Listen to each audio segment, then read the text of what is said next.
desses níveis eu escrevi livro explicando com muito detalhes. Então, se você quiser, no meu link aí do meu site, do meu ministério, tem o livro lá para você baixar gratuitamente, tá? Nós estamos vivendo o terceiro nível, né, que eu considero como terceiro nível na chamada missionária. Eu vou explicar os níveis para você entender um pouquinho a realidade, tá? E praticamente todos esses níveis eu tenho por experiência, tá, pessoal. O primeiro nível foi as agências missionárias.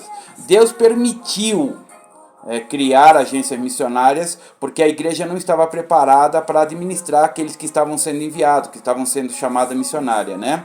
E aí as agências missionárias, como um órgão, né, administrativo, colocava no contrato normalmente o pedido de 10, 20% de todas as ofertas que seriam enviadas para o missionário para a administração. Isso está corretíssimo, tá? Está justo. Mas o grande problema é que depois, com o tempo, com o aumento dos custos da agência missionária e também algumas querendo pagar carro para diretor, altos salários para diretores e tudo mais, começaram a entrar no impasse e começaram a tomar uma atitude que eu chamo que se transformou na grande prostituta, tá? Não referência a Apocalipse. E eu escrevo no meu livro contando mais detalhes, se você quiser saber mais detalhes, tá?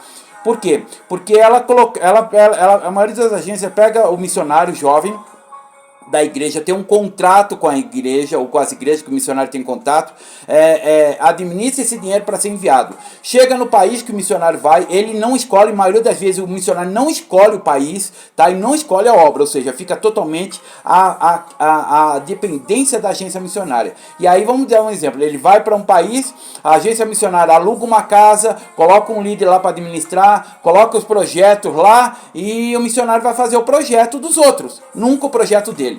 Para uma experiência missionária está ótimo. O grande problema é que, em vez de enviar os 80% ou 90% do valor das ofertas, ela começou a enviar somente os 30%, ou seja, inverter, ficar com a grande maior parte, né, para poder cobrir seus custos, dizendo, o missionário tem casa, tem comida e tem trabalho, ele está onde está. Então, a administração de dinheiro é por nossa conta. Só que não foi isso que foi feito no contrato. Então, as igrejas começaram a ver. Esse foi o primeiro nível. A agência missionária, como não está na Bíblia, se transformou aproveitando da situação, né? E no segundo nível que nós vivemos na agência em missões, é que as igrejas vendo esse problema, né, essa mentira que a agência missionária vive, não que viveu, vive, tá? A grande maioria, claro, não posso generalizar nunca. A grande maioria chega a ser 99%, tá? As igrejas começaram a tomar para si essa responsabilidade. Isso é bíblico, tá? Aí aquela história, trouxe missionários com experiência, com larga experiência, e começou a colocar eles como administrador dos missionários dos envios. E isso, ministérios grandes, né? E criar a sua agência missionária interna, tá? E aí administrava isso. Esse foi o segundo nível da vivência missionária. O terceiro nível que a gente diz é já o que nós estamos vivendo. O que acontece? As agências missionárias há muitos anos estão mandando todo mundo embora, ou seja, está dispensando seus empregados, né? Aí as igrejas tomaram a responsabilidade e acontece algumas coisas na realidade espiritual de missões, porque missões nós não podemos espiritualizar demais, mas tem a ver envolvimento com espiritualidade.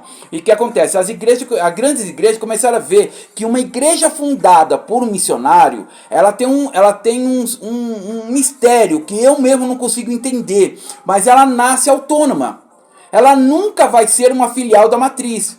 E hoje, até os pastores de grandes denominações, né, estão falando assim, a gente quer montar uma filial. Eles não chamam mais congregação, eles não chamam mais igreja, eles chamam de filial. Gostaria de montar uma filial na África, eu gostaria de montar uma filial no Peru. Eles não fazem isso.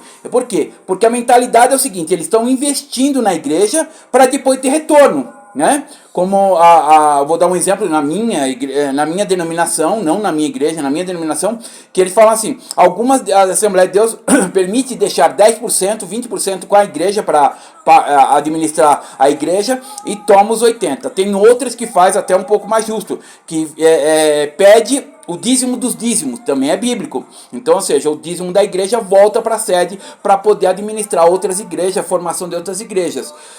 E aí, a igreja missionária, quando é fundada por missões em qualquer lugar do mundo, ela não nasce dependente, ela não nasce como filial, ela nasce como autônoma.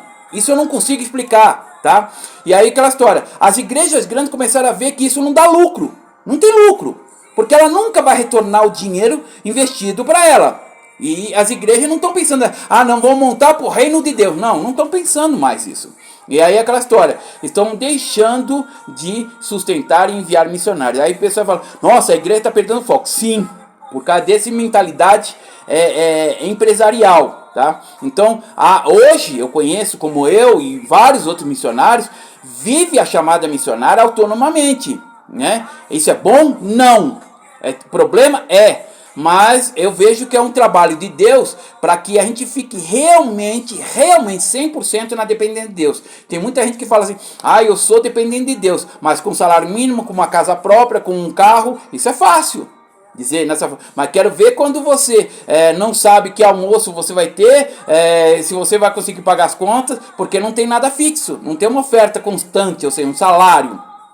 Então, a gente vive exatamente pela fé, tá? Então, esses são os 3 níveis. Eu deixo à disposição para você discutir, tá? Aonde você quiser. Se você quer entrar no meu site aí, pode colocar. Eu sou totalmente aberto e eu posso mudar de ideia. Mas a minha experiência com todos esses 20 anos de caminhada, eu tenho visto isso e nós estamos vivendo uma realidade, tá bom? Que Deus te abençoe, a paz do Senhor. No próximo vídeo eu vou falar sobre discipulado, a realidade do discipulado.